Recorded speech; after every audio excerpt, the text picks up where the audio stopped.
Shallallahu Alaihi Wasallam. Ada nggak orang yang digambarkan sebegitu rinci selain Nabi kita? Nggak ada. Begitu nggak setuju sama satu ada sifat Nabi, lihat matinya bagaimana orang. Lihat matinya bagaimana. Yang murtad dulu baru mati. Kenapa? Pernah nggak setuju dengan perilaku Nabi. Bismillahirrahmanirrahim. Saya minta maaf nih. Salah kostum, mestinya pakai kopiah, pakai topi begini. Minta maaf ya, mestinya pakai sarung, pakai celana panjang begini. Saya kira caranya anak muda. Mana neneknya banyak ini?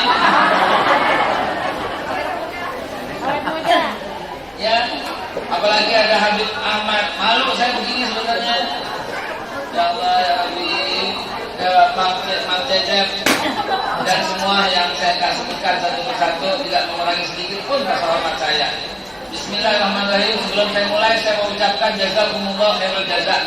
Terima kasih yang sebesar-besarnya pada semua yang hadir, wabil khusus yang undang, yang jemput, yang apa lagi tadi, yang ngasih makanan belum sih? Cuma ikan goreng sih ya. Jauh-jauh ikan goreng. Alhamdulillahirrahmanirrahim. Jadi karena waktu sempit, mau ke Cirebut. Habis ini mau ke Cirebut, ya. Jam 12 harus udah sampai di Cirebut. Bayang lorot di sono. Maaf ya. Hadirin, ma'asyiral muslimin wa jumlatal mu'minin rahimakumullah. Mari kita mulai. 5 menit aja saya bicara. Asal niat, ikhlas, lillahi ta'ala, gak kepikiran apapun, cuman kepikiran Allah, mengeluarkan semua dalam hati, gak ada apapun kecuali Allah. Itu 5 menit doang, sampai ke hati, sampai menusuk dan bertahan bertahun-tahun. Kalau niatnya bercabang, 2 jam ngomong, besok aja udah lupa ini ibu sekalian. Dari tahun 86 saya ceramah, jadi paham banget. Yang datang banyak, girang itu enggak. Yang datang cuma 10 orang, sedih gitu enggak. Udah terlatih demikian. Sebodoh, yang undang banyak, dikit, masjidnya megah, kecil, musola, tiga, sebodoh. Sebodoh apa namanya? Reketek. Sebodoh ceri, reketek. Gitu ya. Yang penting lillahi ta'ala 5 menit ngomong sampai ke hati dan merasuk sampai ke sukma sampai bertahun-tahun. Karena itu sebelum saya mulai, ayo kita pasang niat. Pasang niat semua. Niatnya apa? Nah, boleh menuntut ilmu karena Allah, apalagi? Apalagi selain menuntut ilmu? Betul itu niat. Man salaka tariqan yaltamisu fihi ilman, sahhalallahu tariqan ilal jannah. Betul. Itu salah satu niat. Ayo apalagi? Silaturahim, ya boleh. Memperpanjang umur, boleh. Menambah rezeki, kesehatan, boleh. Apalagi? Ayo pasang niat semua. Mengagungkan Nabi Muhammad dengan maulidnya, boleh. Memperbaiki masa depan. Dagang itu kali. Ilmu, oh iya. Dengan ilmu memperbaiki dunia akhirat. Ya boleh. Tapi niatnya menuntut ilmu jadinya ya. Ayo apalagi ke depan? Iya, ujung-ujungnya pasti ridho Allah. Ayo apalagi? Tuntut ilmu datang ke pengajian itu niatnya beragam, apapun nyampe. Ayo pasang niat sekarang. Asal lillahi ta'ala. Jangan ada kepikiran ya gak enak karena diundang datang. Itu gak punya niat namanya. Ngapain datang kemarin? Malas di rumah, bengong. Daripada di rumah, jangan ke majelis taklim. Itu bukan niat namanya, kambing. Ya, ngapain kemarin? Mau foto, mau ustaz. Ya boleh tak. Ngapain kemarin? Ya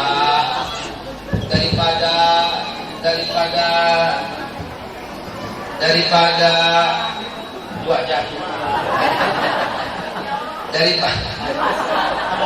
Daripada di rumah bengong, mendingan ke sini. Gak boleh, itu bukan niat. Masa Allah jadi sisa-sisa waktu, ya.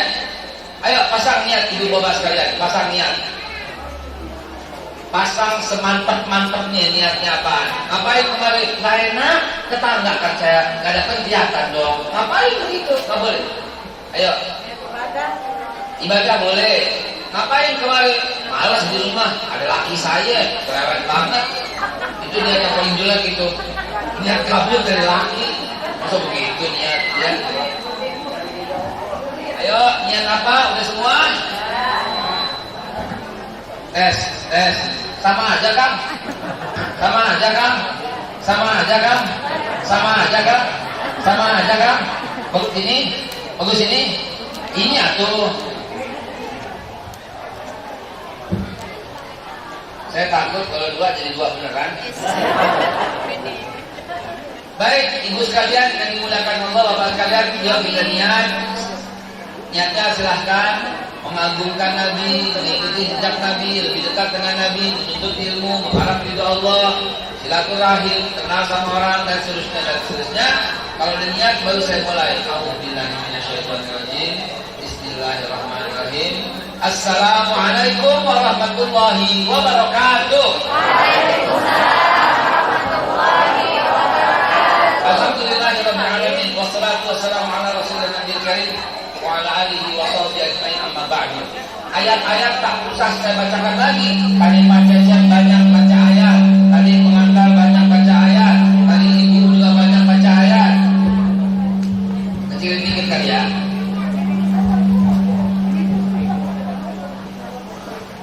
Sehingga sekarang saya tinggal langsung aplikasi dan penerapannya.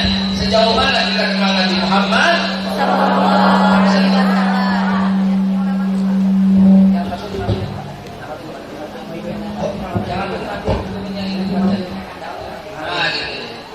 Yang lain nanti. Sejauh apa kita kenal Nabi kita Nabi Muhammad? Banyak orang bilang, Ustaz, saya sering ditanya, Bu, saya sering ditanya, Ustaz, kan Rasulullah seorang pria, sedangkan kita ibu-ibu, bagaimana cara mencontohnya? Gitu.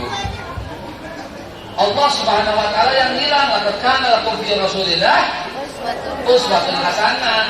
Jadi bisa dicontoh, contoh akhlaknya luar biasa, contoh keagungannya luar biasa. Jadi bukan hanya orang laki yang bisa contoh Nabi. Selain orang laki bisa, orang perempuan bisa, pejabat bisa, presiden bisa, jenderal bisa. Kan Nabi juga seorang jenderal, Nabi pimpin perang, Nabi juga presiden, Nabi mengepalai sebuah negara Madinah Al-Munawwarah, Nabi juga seorang bapak, Nabi seorang ayah, Nabi seorang kakek, Nabi seorang paman, Nabi seorang pedagang, Nabi seorang suami, Nabi seorang pengembala, Nabi seorang konglomerat. Itu yang jarang diungkap. Nabi juga bankir, Nabi direktur bank pertama di dunia, Nabi kepala pegadaian pertama di dunia, Nabi eksportir pertama di dunia, Nabi importir pertama di dunia, Nabi pembuat konstitusi tertulis pertama di dunia. Tahu Nabi. Jadi Nabi bukan hanya sidik, tabligh, amanah, patonah. Ini guru-guru di sekolah selalu bilangin doang, seolah-olah mengkerdilkan, dan cuma segitu Nabi. Saya di rumah punya yayasan, ada 170 anak santrinya sekarang. Saya nanyanya begini, bukan sebutkan sifat-sifat Nabi, udah pasti sidik, tabligh, amanah, patonah. Kalau saya nanyanya, sebutkan sifat-sifat Nabi selain sidik, tabligh, amanah, patonah. Sehingga keluar kreativitas, sehingga keluar kreasi. Lagi pula banyak banget sekarang orang yang cuma separuh ngajinya, cuma sebentar ngajinya, tahu-tahu ceramah dan berkata-kata yang aneh-aneh tentang Nabi. Nabi dibilang miskin. Siapa bilang? Siapa bilang Nabi miskin? Nabi dibilang apalagi menikah dengan janda kaya, pemuda miskin. Siapa bilang? Ini orang-orang seperti ini kurang ajar sama Nabi. Nabi dibilang gak kurus, Nabi diurus kakeknya doang jadi gak kurus, Nabi nyolong jambu, kan kurang ajar begini. Ya, Hati-hati saudara-saudara sekalian, hati-hati banget menurunkan. Gak bakal turun Nabi diturunkan, tapi orang itu akan menghinakan Nabi Muhammad SAW. Aneh-aneh sekarang ini. Gelarnya profesor, tapi aneh pemikirannya. Nah, bila menikah dengan Khadijah masih Kristen, coba yang itu lah. Na'udzubillah, na'udzubillah. Udah tahu manusia pertama yang masuk Islam di dunia adalah setelah periode Nabi ya, tentu sebuah Nabi Islam adalah Sayyidatina Khadijah al-Kubra ketika menikah dengan ketika Rasul diangkat sebagai Rasul. Selamat datang Pak Dedi. Mangga. Jadi ibu bapak sekalian dimuliakan Allah, ayo pikirkan. Ayo, saya belum jawab. Belum jawab tadi ibu belum jawab tadi atuh. Selain Siddiq, Tabligh, Amanah, Fatonah, Nabi adalah konglomerat. Selain Siddiq, Tabligh, Amanah, Fatonah, konglomerat, Nabi adalah sifat Nabi. Ada 500 sifat Nabi, ayo cepetan. Pemberani, penyayang, tawadu, bijaksana, penyantun, lemah lembut, sabar, rendah hati, cinta anak yatim. Ayo dari 500 sifat Nabi. Nah begitu baru lengkap sifat Nabi. Jangan cuma Siddiq, Tabligh, Amanah, Fatonah bertahun-tahun nggak nambah-nambah. Saya katakan tadi Nabi kaya raya, mana buktinya? Saudara sekalian, di zaman Nabi Muhammad itu ya, wanita tiada harga, nggak ada harga. Wanita itu benda. Wanita ditaruh di gudang bersama dengan gandum, bersama dengan jagung, bersama dengan bahan pokok. Itu wanita. Pernah nonton film Robin Hood misalnya? Tahu Robin Hood nggak? Itu di belakang itu tuh ada kereta, ada kain kuda, di belakang. Di belakang itu ada seperti kerangkeng, seperti jaru-jaru, isinya perempuan sama bahan pokok. Buat apa? Buat dagang. Perempuan zaman itu dijual, didagangin, main judi kalah, bayarannya perempuan. Gak ada harganya pada zaman itu. Maka Nabi adalah pahlawan bagi seluruh wanita di dunia. Kenapa? Karena Nabi angkat derajat wanita setinggi-tingginya. Al-jannatu tahta aqdamil ummahat. Surga di bawah telapak kaki kaum ibu, bayangin coba. Dan Nabi langsung menghormati dan memuliakan wanita setinggi-tingginya. Belum ada zaman Nabi, zaman itu yang menikahi wanita dengan mas kawin yang termahal, terbesar, termewah, teragung. Konglomerat bagaimana tidak? Umur 14 tahun sudah jadi eksportir pertama di dunia. Nabi mengumpulkan barang-barang orang kaya di kota Mekah, dibawa. Jadi Nabi bukan karyawan Siti Khadijah. Nabi bukan karyawan Siti Khadijah. Demi Allah saya bersumpah. Hati-hati kalau berbicara. Nabi membawa barang dagangan orang-orang kaya. Semua orang kaya di kota Mekah titipnya sama Nabi. Sama yang lain gak percaya. Karena Nabi adalah Al-Amin. Saya Siddiq, Tabligh, Amanah, Fatonah. Begini ibu sekalian, saya jelasin pelan-pelan biar lebih paham. Ibu, tahu Carrefour nggak? Apa Carrefour? Swalayan, wholesaler. Karena lebih gede daripada supermarket, lebih gede daripada swalayan, lebih gede daripada hypermarket. Ini namanya wholesaler. Semua orang-orang kaya yang punya barang titipnya sama Carrefour, ngerti nggak? Sayap Mas titip sama Carrefour, Unilever titip sama Carrefour, ya kan? Kalau Unilever itu apaan? Santri titip sama Carrefour, Lux titip sama Carrefour, semua. Minuman juga, Coca-Cola Company, Coca-Cola Fanta Sprite titip sama Carrefour. Orang-orang kaya yang punya produk semua titipnya sama Carrefour. Baterai ABC, baterai Energizer semua titip sama Carrefour. Sarden titip sama Carrefour, biskuit, bongguan segala macam titip sama Carrefour. Kenapa? Karena Carrefour paling gede. Paham sampai di sini? Rasulullah itu kerso yang berjalan. Karena semua orang kaya titipnya sama Nabi. Nabi Muhammad umur 14 tahun bawa 200 ekor unta.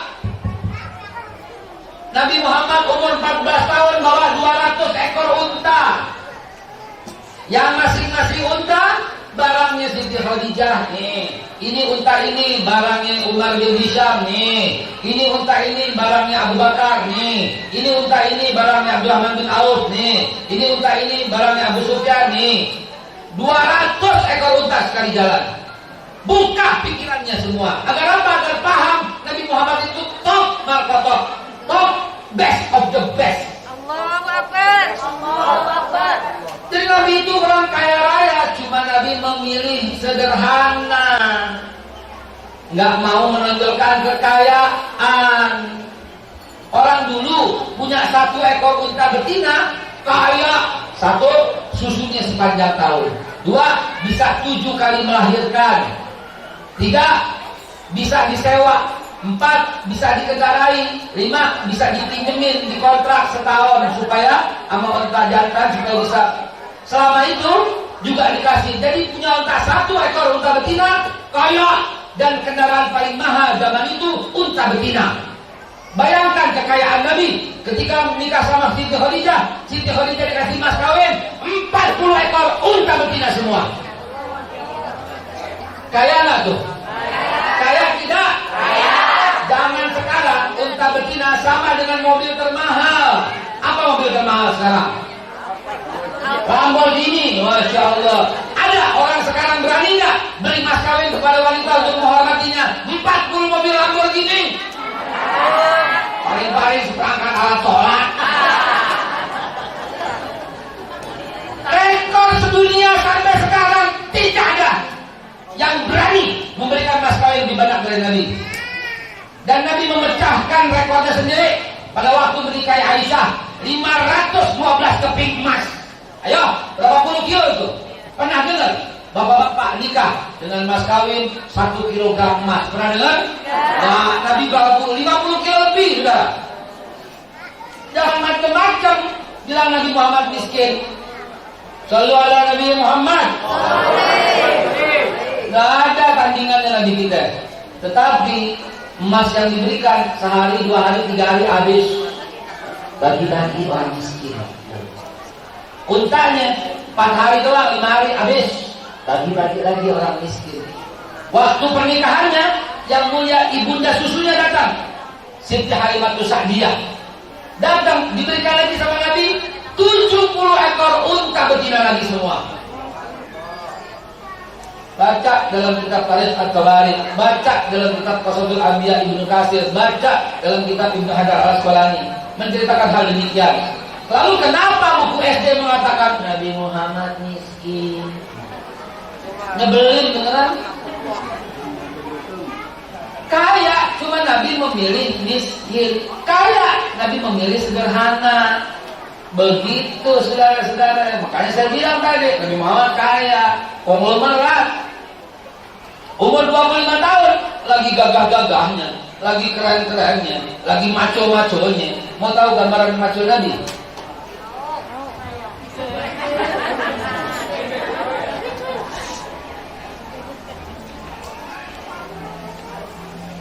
Ada sebuah kitab yang ditulis oleh Imam Tirmizi.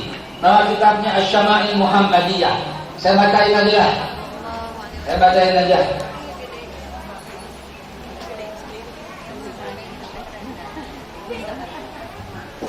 Rasulullah adalah seorang yang berjiwa besar dan berwibawa. Artinya ya, wajahnya cerah bagai rembulan di malam purnama. Beliau lebih tinggi dari orang yang pendek dan lebih pendek dari orang yang tinggi, maksudnya sedang. Beliau berjiwa pelindung, rambutnya bergelombang. Apabila beliau menyisir rambutnya maka dibelah menjadi 2. Beliau bila tidak maka ujung rambutnya tidak melampaui daun telinganya. Rambutnya diisir rapi sehingga tampak sekali bersih. Dahinya lebar, alisnya melengkung bagai 2 bulan sabit yang terpisah. Di antara keduanya terdapat urat yang tampak kemerahan ketika marah. Hidungnya mancung, di puncaknya ada cahaya yang memancar, hingga orang yang tidak mengamatinya akan mengira puncak hidungnya lebih mancung. Janggutnya tebal, kedua pipinya mulus, mulutnya sesuai serasi dengan wajahnya. Giginya kelihatan ini belahannya, artinya nggak ada jigongnya. Ya, bulu dadanya halus, bulu dadanya itu menutupi semua tubuh sampai nyambung sampai ke pusar, kata Siti Aisyah. Kata Abu Hurairah, aku tak sengaja melihat Nabi lagi ganti baju, aku lihat perut Nabi seperti batu yang tersusun dengan rapi, six pack, subhanallah. Lehernya mulus, tampak bagaikan leher kendi. Bentuk tubuhnya sedang saja, badannya berisi padat, perut dan dadanya sejajar. Tuh, malu gak buat tuh? Dadanya bidang, jarak antara kedua bahunya lebar dan tulang persendiannya besar. Ya, badannya yang tidak ditumbuhi rambut bersih bercahaya. Dari pangkal leher sampai ke pusat tumbuh bulu yang bagaikan garis, halus tipis bagaikan garis bulunya. Kedua, susunya dan perutnya bersih selain disebut tadi. Kedua, hasta bahu beliau berbulu halus. Tangan Nabi itu semua berbulu halus. Shallu ala Nabi Muhammad. Kedua, ruas tulangnya panjang, tangannya lebar. Kedua, telapak tangan dan kakinya lebar, jemarinya panjang. Lekukan telapak kakinya tidak tebal, jemarinya. Jadi kalau menginjak itu ada cekungan. Kedua, kakinya licin sehingga air pun tak menempel. Kalau berjalan diangkat kaki dengan tegak. Ia melangkah dengan mantap, berjalan dengan sopan. Jalannya cepat seakan turun dari tempat yang rendah. Bila beliau menoleh seorang, maka beliau memalingkan seluruh badannya. Pandangan mata terarah ke bawah hingga pandangannya ke bumi lebih lama dari pandangan ke langit. Pandangannya penuh makna. Bila ada sahabat berjalan, beliau berjalan panjang banget dan seterusnya. Ya, luar biasa Nabi kita Muhammad SAW. Ada nggak orang yang digambarkan sebegitu rinci selain Nabi kita? Nggak ada. Hafsah binti Umar bin Khattab juga menyaksikan ketika Nabi nggak sengaja lagi buka baju dilihat. Kata Hafsah, lain lagi, perut Nabi seperti kertas yang dilipat-lipat kemudian dibuka. Ada begitu-begitunya tuh. Ya, selalu ala Nabi Muhammad. Kata Abu Hurairah, aku melihat setiap Nabi aku melihat, kata Abu Hurairah, lebih putih daripada rembulan di purnama dan tidak ada selembar bulu pun yang ada di ketiak Nabi. Bandingin gua sama laki lu dah.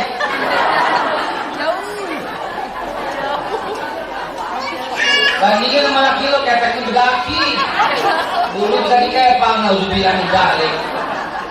Nabi bersih, sebersih-bersihnya manusia. Nabi selalu bersiwak, wangi, umur 25 tahun, kaya rayanya minta ampun. Bu, kalau orang di rumahnya punya pembantu 5, kaya nggak? Kaya nggak? Kalau 10 kaya nggak? Mau tahu waktu umur 25 pembantu Nabi berapa? 23 orang. Salah satunya Anas bin Malik. Bagaimana Nabi dibilang miskin? 40 orang ashabus sufah makannya semua dari Nabi. 40 keluarga itu. Jadi Nabi kok miskin? Iya, Nabi memilih miskin. Ada hadis tuh, waktu itu Nabi ganjal perutnya sampai 3 batu. Itu pada waktu perang Khandaq. Perang Khandaq berapa bulan? 6 bulan gak pulang. Ya jelas kelaparan semuanya. Jadi biar paham sejarahnya saudara. Gitu. Nabi kaya tapi hidupnya miskin, bahkan sederhana, bahkan cenderung miskin. Ada sahabat nggak ada baju, dilolosin bajunya. Apalagi Khadijah Al-Kubra, waktu 6 tahun umat Islam diboikot. Umat Islam 6 tahun diboikot, nggak boleh dagang, nggak boleh belanja, nggak boleh buka toko, dihancurin sama orang Quraisy di Mekah. 6 tahun diboikot dan akhirnya rumahnya pada dibakar, akhirnya tinggal di gurun. Berapa keluarga? 73 kepala keluarga. Makannya dari mana? Dari Khadijah Al-Kubra. Sampai habis-habisan Khadijah Al-Kubra. Sampai habis, sampai baju tinggal 2, 1 dijemur, 1 dipakai. Barang habis semua, tinggal 1 sampai di meja makan tempat kami makan. Shallu ala Nabi Muhammad. Kaya raya minta ampun, namun memilih sederhana sampai miskin. Dibebaskan semua budak-budak. Zaman itu Budak nggak ada harganya, tapi karena Nabi mau bebaskan, ditinggi-tinggiin harganya semua. Nabi bebasin lebih daripada 100 budak, Nabi bebasin semua, saudara. Shallu ala Nabi Muhammad. Jadi lihatlah sejarah Nabi sampai utuh, jangan ada yang kelupaan. Tidak ada satupun orang di Quraisy yang tidak berhubungan duit, yang tidak pinjam uang sama Nabi. Kenapa? Karena beliaulah satu-satunya Al-Amin.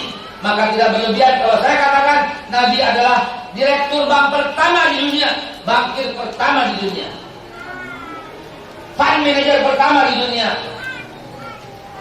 Setiap orang-orang Quraisy yang keluar kota, dia pasti titip barangnya sama Nabi. Terbukti pada waktu hijrah dari Mekah ke Madinah, di rumah Nabi sampai tidak bisa melangkah, penuh semua barang-barang orang Quraisy yang keluar kota titipnya sama Nabi. Maka tidak berlebihan kalau saya katakan Nabi Muhammad adalah kepala pegadaian pertama di dunia. Tapi beliau mengatasi masalah tanpa masalah. Kan kepala pegadaian. Itulah Nabi kita, sesempurna-sempurnanya makhluk yang pernah Allah ciptakan, dan tidak disetir oleh Allah, tidak diatur bagaimana-bagaimana. Enggak, memang beliau mulia. Buktinya ketika ada seorang sahabat yang namanya Abdullah bin Mas'ud datang, Nabi lebih memperhatikan Abu Sufyan karena waktunya bareng, dan ditegur oleh Allah Subhanahu wa taala. Saking cintanya Allah menegurnya halus banget. Tidak kamu bermuka masam, tidak. Abasa wa tawalla, dia bermuka masam. Tuh, Allah sindir Nabi dengan halus karena Allah sangat menjaga perasaan Nabi Muhammad. Ketika Allah memanggil Nabi Adam, ya Adam. Ketika Allah memanggil Nabi Nuh, ya Nuh. Ketika memanggil Nabi Musa, ya Musa. Ya Ibrahim, ya Isa. Tapi ketika memanggil Nabi, ya ayuhan Nabi. Gak pernah dalam Al-Quran Allah memanggil ya Muhammad, tidak ada. Ada waktu sebut namanya, wa ma Muhammadun illa rasul, ada. Muhammadur Rasulullah walladzina ma'ahu, ada. Tapi kalau panggil langsung tidak pernah. Ya Muhammad, tidak ada. Allah memanggilnya dengan halus. Ya ayuhan Nabi, ya ayuhan Rasul, ya ayuhan Mudaththir, ya ayuhan Mudaththir. Halus semuanya Allah panggil. Karena Allah sayang dan cinta kepada kita Muhammad sallallahu alaihi wasallam. Maka dari itu Bapak Ibu sekalian, Bu Ibu, yang wajib kita cintai satu-satunya manusia di atas suami, di atas orang tua, di atas anak, di atas siapapun adalah Nabi kita Muhammad sallallahu alaihi wasallam.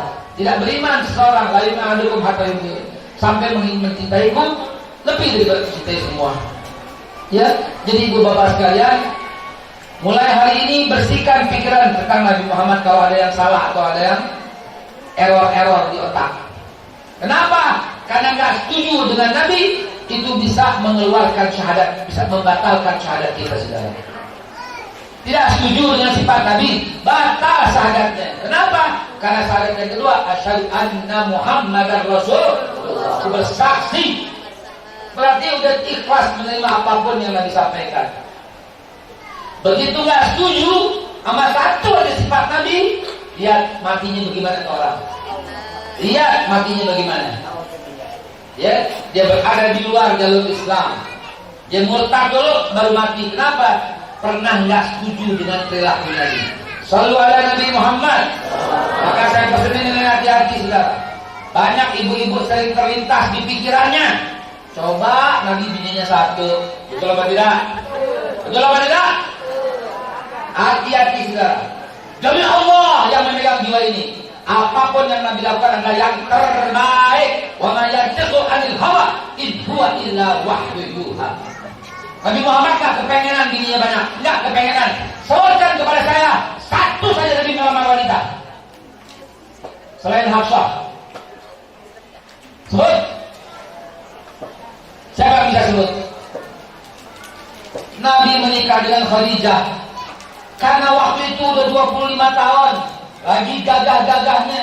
Wanita mana yang gak tertarik sama Nabi dengan ketampanan yang luar biasa? Itu yang saya bacakan baru secuil. Ini kitab namanya kitab Asy-Syama'il Muhammadiyah. Dari awal sampai akhir semua cerita tentang fisik Nabi.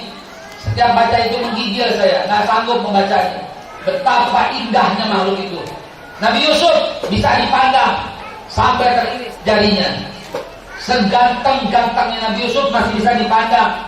Tanya Abu Hurairah, tanya Abu Bakar bagaimana rupanya Nabi. Apa jawaban mereka? Kami di zaman Nabi hanya mampu melihat Nabi dari jauh. Semakin dekat, semakin dekat, semakin dekat kami menunduk. Tak sanggup kami melihat makhluk Allah yang begitu indah. Menggigil orang melihat wajah Nabi ini. Gak sanggup melihat dari dekat. Nabi Sulaiman bisa dengan bicara hewan, tapi terbatas. Semut, burung, dan beberapa. Rasulullah, semua makhluk, sampai batu mengucapkan assalamualaikum. Sampai semak belukar, dia merebahkan tubuhnya ketika Nabi lewat. Rasulullah SAW. Sallu ala Nabi Muhammad. Kita kenal Islam karena Rasulullah. Kita kenal Allah karena Rasulullah. Kita tahu sholat karena Rasulullah. Kita tahu kalimat Allahu Akbar karena Rasulullah. Adanya majelis ini karena Rasulullah. Ibu pakai mukena kayak mau kagak sebenarnya terserah ibu. Pakai karena Rasulullah. Ibu pakai jilbab karena Rasulullah. Kita beradab karena Rasulullah. Kita tahu akhlak karena Allah. Iya pasti karena Allah. Tapi kan nggak langsung. Betul? Kalau langsung pecah, belampat tubuh ente. Jangankan ente, gunung. Kalau kena Al-Quran langsung, lau anzalna hadzal Qur'ana ala jabalin la ra'aitahu khashi'an mutasaddian min khasyatillah. Kalau Quran ini taruh di atas gunung pecah, saudara. Jangan berhenti sampai di situ. Pikirkan terus pikirannya. Kalau Quran di atas gunung pecah, berhamburan. Kalau Quran di atas lembah, hancur jadi bubur. Kalau ditaruh Quran di atas bumi, bergeser dari porosnya. Kalau Quran taruh di atas matahari, redup cahayanya. Kalau Quran di atas galaksi, berantakan itu galaksi. Begitu. Kalau Quran ditaruh di atas laut, kering. Qul law kana al-bahru midadan li kalimati rabbi lanafida al-bahru qabla an tanfada kalimatu rabbi walau jina bimithlihi madada. Kering itu Quran. Kalau Quran kering itu laut. Kalau pena-pena ini semua lanting-lanting, habis semuanya. Jadi tidak ada yang sanggup menerima Al-Quran. Kenapa? Energinya luar biasa. Tak satu pun makhluk yang sanggup menerima firman Allah, kecuali satu-satunya makhluk yang sanggup menerima Iqra, ialah Nabi kita Muhammad sallallahu alaihi Muhammad. Beliau serap energi itu dan beliau sebarkan ke semua makhluk. Beliau terima Quran itu, beliau serahkan ke semua makhluk, sehingga kita bisa menerima Al-Quran karena Nabi Muhammad. Tidak berlebihan yang saya bilang. Allah sendiri yang menyatakan laulaka ma khalaqtul aflaq. Kalau bukan karena engkau ya Nabi, tidak aku ciptakan langit bumi serta seisinya. Jadi jangan macam-macam. Nabi ini uswatun hasanah. Ya. Tidak satupun Nabi melakukan hal dengan hawa nafsu. Itu Khadijah Al-Kubra yang datang melalui Ummu Aiman. Mau nggak jadi suami? Nabi menyatakan, siapa yang mau menjadi istri saya? Saya tidak punya ibu dan tidak punya ayah. Ada, kata Ummu Aiman, dialah Khadijah. Khadijah itu julukannya Wardatul Quraisy, kembang mawarnya kota Quraisy. Kembangnya, kembang ros, kembang mawar. Nabi Muhammad langsung menyatakan setuju. Dan malam itu juga Nabi mengutus Abu Thalib, Pamanda, untuk datang ke rumah Khadijah dan memberikan langsung mas kawin 40 ekor unta betina. Diadakan pesta yang luar biasa. Tidak diundang semua orang fakir dan miskin. Dan lahirlah dari Khadijah, Zainab, Ruqayyah, Ummi Kalsum, Fatimah, Abdullah, dan pertama kelewat Abul Qasim, yaitu Qasim. Nabi disebut Abul Qasim. 6 Nabi mendapatkan anak dari Khadijah. Lalu kemudian Nabi tak beristri sampai kemudian Khadijah wafat. Nabi tak melamar wanita seorang pun sampai beliau hijrah dari Mekah ke Madinah. Beliau sendiri sebatang kara, sahabat kesian, sahabat prihatin, sahabat mengerti. Maka Nabi diberikan seorang wanita usianya 67 tahun, anaknya 8, seorang janda namanya Saudah. Kepikir nggak? Kebayang nggak? Soalnya Nabi kepengen ya yang muda. Nabi kemudian dikata, sebagian orang masih sampai zaman sekarang nih, zaman sekarang masih bilang Nabi menikah dengan Siti Aisyah umur 9 tahun. Dari mana sumbernya? Dari mana sumbernya? Ibu-ibu yang cerdas, dengarkan saya sebentar. Kita bongkar sejarah. Bu, Bismillahirrahmanirrahim. Siti Aisyah radhiyallahu anha, anak Abu Bakar Siddiq, punya kakak namanya Asma, punya kakak kualon. Kakak kualon apa? Kakak kiri, namanya Asma. Umurnya selisih 1 tahun doang. Punya adik namanya Abdullah, punya adik tiri, adik kualon namanya Muhammad. Itulah 4 anak Abu Bakar Siddiq. 4-4-nya udah gede, udah lahir pada zaman jahiliyah. Camkan itu, pikirkan itu. Yang ngomong bukan saya, yang ngomong dalam kitab Ibnu Hajar Al-Asqalani. Ibnu Hajar cerita seluruh anak Abu Bakar Siddiq sudah lahir, sudah dewasa saat masih jahiliyah. Aisyah radhiyallahu anha cerita dalam Sahih Bukhari. Bu, dalam Sahih Bukhari, Siti Aisyah cerita, dia maksudnya suami, maksudnya Rasulullah Sallallahu alaihi wasallam, suka datang ke rumah ayahku sebelum jadi nabi di waktu sore hari. Itu fakta, itu bukti, itu akurat bahwa Aisyah udah gede waktu belum jadi nabi. Hadis yang lain masih dalam Sahih Bukhari, aku tidak pernah lihat ayahku, maksudnya nggak pernah lihat Abu Bakar, minum minuman keras dan menyembah berhala, baik semasa jahiliyah maupun masa kenabian. Artinya Aisyah udah gede waktu Nabi belum jadi nabi. Itu hadis Bukhari barusan yang saya baca. Apalagi Aisyah berkata, aku gadis remaja ketika surat Al-Qamar diturunkan. Surat Al-Qamar itu surat tahun ke-6 kenabian. Aisyah udah gede. Lalu Nabi belum menikahinya sampai 13 tahun di Mekah. Kira-kira remaja umur berapa kira-kira?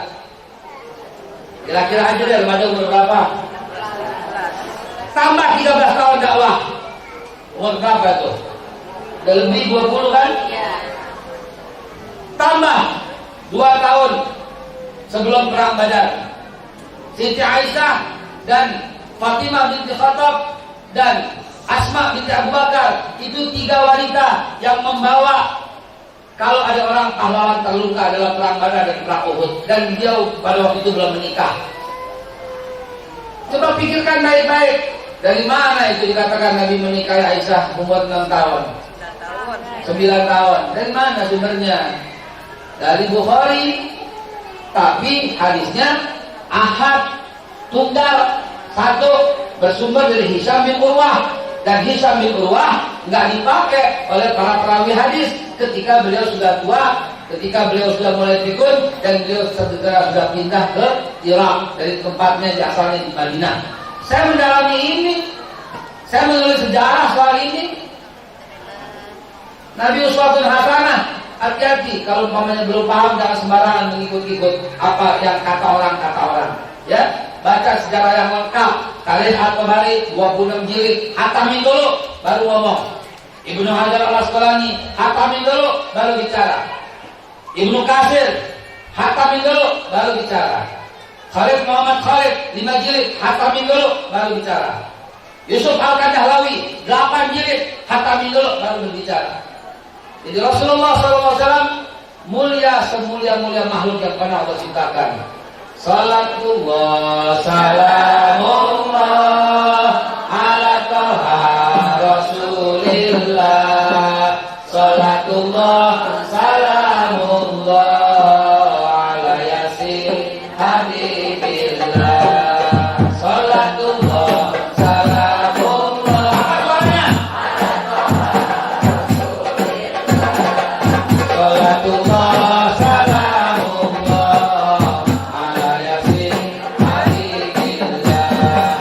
Tawassalna bi bismillah wa bil hadi Rasulillah. Terus tawassalna bi bismillah wa bil hadi Rasulillah wa kulli mujahidillah bi ahlil badri ya Allah. Allahumma sholli ala sayyidina. Lagunya ada, ayo. Asgilin angkat suaranya dong. Zalimin.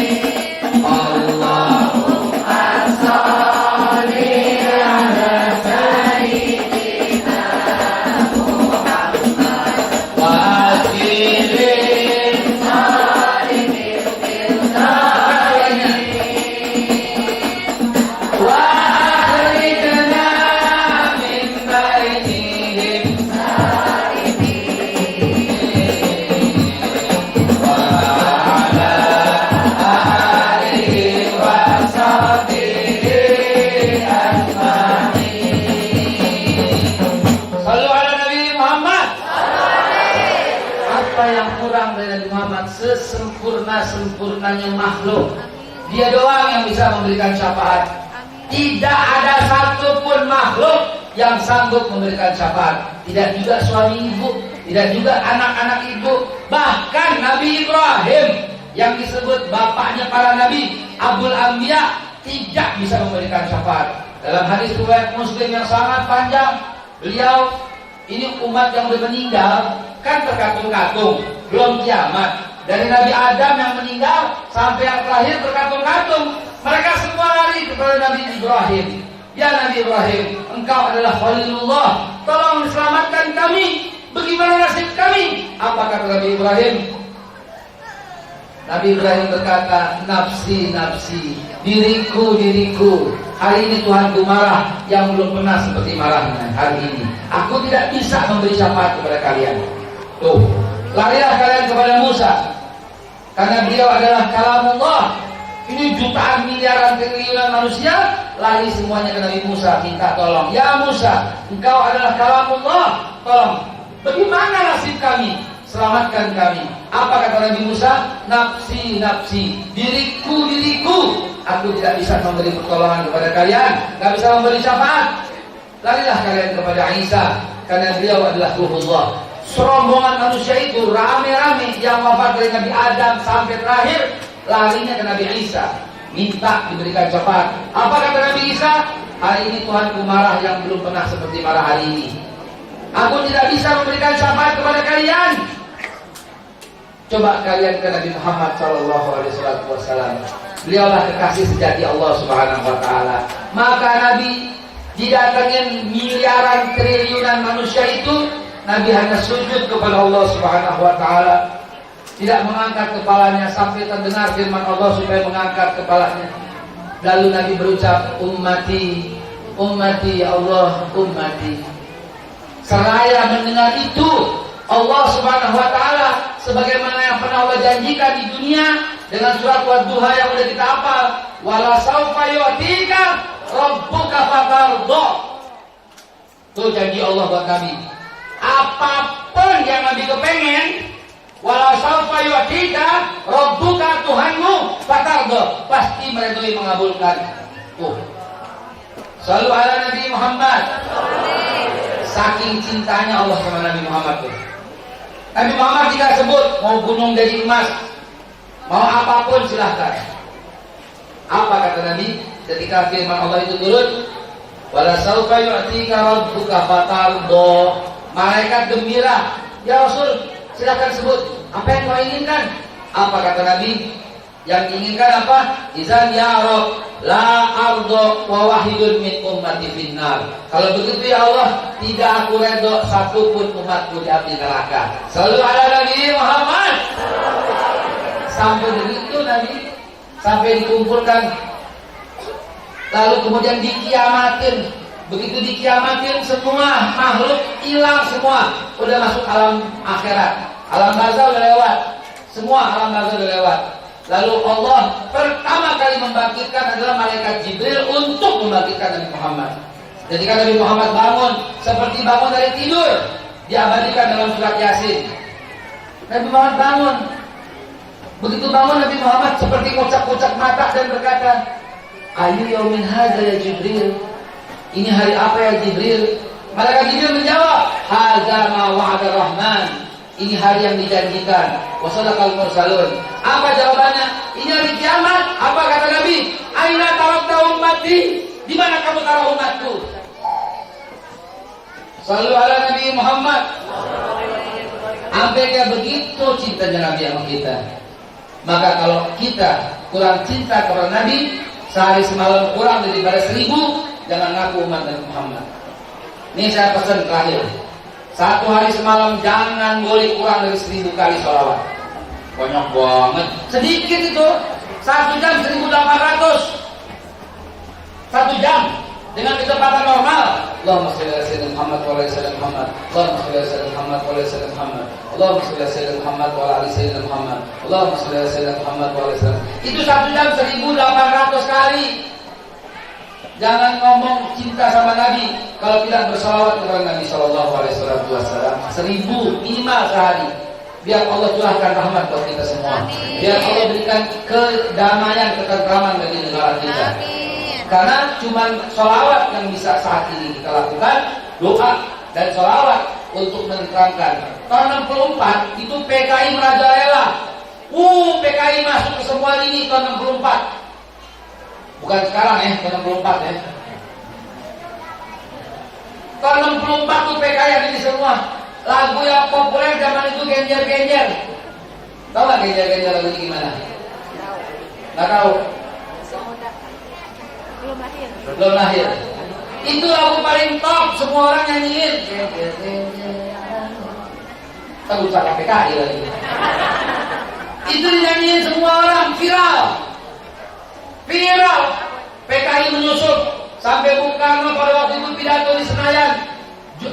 Suburlah PKI.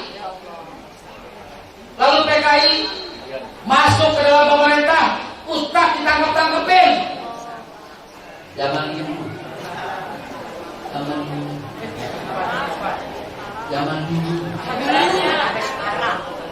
Buya Hamka ditangkap, Saprudin Prawira ditangkap, Isaan Jonas Sutian ditangkap, Muhammad Nasir ditangkap, Hasbullah ditangkap, semua ada 53 ustaz langsung ditangkap semua di zaman Bung Karno. PKI berhasil membujuk pemerintah, lalu Masyumi dibubarkan, dipecah belah. Apa yang bisa menumbangkan itu semua? Tahun 64 digubah sebuah sholawat Badar namanya, oleh tokoh NU yang namanya Kiai Ali Masdur. Dengan sholawat itu, subhanallah, Allah bikin kocar kacir itu PKI. Belum waktunya berontak, dia berontak. Belum waktunya kecepatan. Koordinasi belum jadi, akhirnya berantakan. Pemberontakan terhadap Pancasila dan UUD 45 gagal total. Tahu lagu sholawat itu gimana? Tahun 64. Salatullah salamullah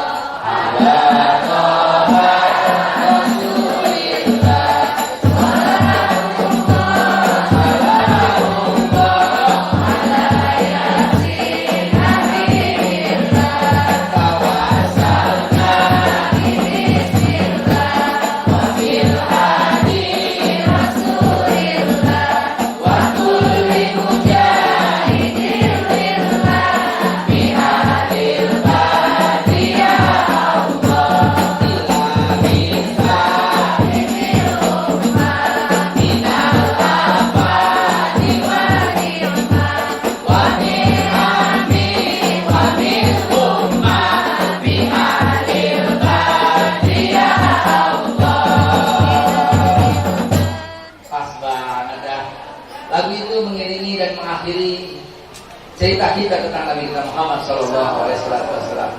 Mudah-mudahan pikiran kita terbuka. Nabi adalah segala-galanya. Nabi sebaik-baik makhluk yang pernah Allah ciptakan. Apabila dikumpulkan semua makhluk dari zaman Nabi Adam sampai sekarang, tak secuil pun bisa dibandingkan dengan Nabi kita Muhammad. Ada 500 sifat, tolong pikirin, tolong tulis di bukunya masing-masing. 500 sifat Nabi, tulis semua. Nabi paling lembut, Nabi penyayang, Nabi juga menggembirakan orang, Nabi menggembirakan, Nabi menyenangkan, Nabi paling wangi, Nabi paling bersih, Nabi paling gagah, Nabi paling sehat, Nabi paling top, Nabi paling kuat, Nabi paling top, Nabi paling kuat. Terus 500. Baru tutup dengan Al-Amin, Siddiq, Tabligh, Amanah, Batanah. Biar lengkap pengetahuannya. Nabi paling kaya, konglomerat. Nabi berjiwa sederhana. Nabi kaya tapi memilih miskin. Nabi paling sopan dengan wanita. Nabi tak pernah melamar kecuali Hafsah ya. Nabi menikah dengan Aisyah. Malaikat Jibril yang turun sampai 3 hari berturut-turut meminta Nabi nikah sama Aisyah. Hikmahnya, kalau Nabi tidak nikah sama Aisyah, mana kita tahu hadis Nabi.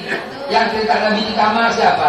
Cerita cara Nabi makan, cara Nabi jarak, cara Nabi bergaul, cara Nabi pakai baju, cara buka baju, cara kamar mandi, cara buang air, semua cerita Aisyah. Itu hikmahnya. Dengan Zainab binti Jahsy, Allah yang perintahkan untuk menghapus sistem anak angkat di Arab pada waktu itu. Dengan Maria Al-Qibtiyah untuk persaudaraan antara bangsa Arab dengan bangsa Mesir pada waktu itu. Persahabatannya kayak begitu, karena Nabi kepala negara. Ya, dengan Habibah, Ummu Habibah anak Abu Sufyan, karena setelah hijrah kembali ke Mekah untuk mengangkat harkat dan martabat Abu Sufyan, untuk menghormati Abu Sufyan, bukan kepengennya Nabi semua. Itu tidak satupun kecuali Hafsah binti Umar bin Khattab yang dilamar sama Nabi, karena tidak ada orang yang mau dengan Hafsah. Pikirkan itu.